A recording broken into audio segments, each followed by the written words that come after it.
Despite the initial seedings, it was clear come Saturday morning all courtesies would be out the window once engines were started, the anti-lag switch engaged, and the clock signaled 0.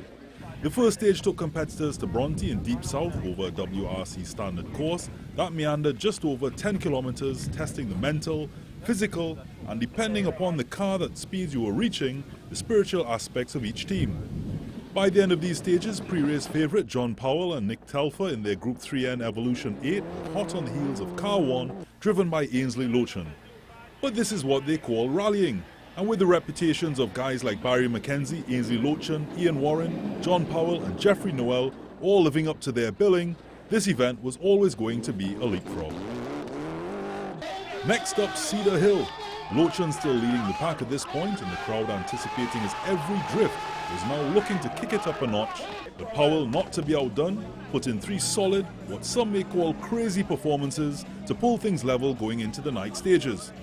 By nightfall, the grueling stages had claimed victims inclusive of top local team Barry McKenzie and Barry Samaru. However, by this time also, the lone female competitor and Jamaican racer Natasha Chan was now reaching superstar status with not just her looks, but her skill wasn't bad either.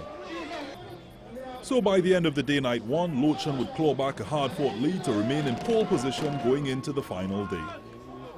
Day 2 would approach faster than most would have liked, with teams putting in late night to get their cars ready for another testing day. The local 2-wheel contingent would lay claim to the challenge on this day, keeping the Barbadian Suzuki Swift in their sights. And in true rally form, nothing is a fairy tale affair, and going into the final gravel stages, more and more incidents would occur, with Team Lochan experiencing a maneuver that wasn't in the pace notes that saw them take a sensational flip. The team would then suck it up and with adrenaline pumping, regroup, and they were back on the road now pushing for second place overall, with Team Powell now in front. But as fate would have it, what happened to Lochan in 2008 happened to Powell this year, gearbox failure. And so it was now a race against an unexpected challenger, the 2-wheel drive Swift.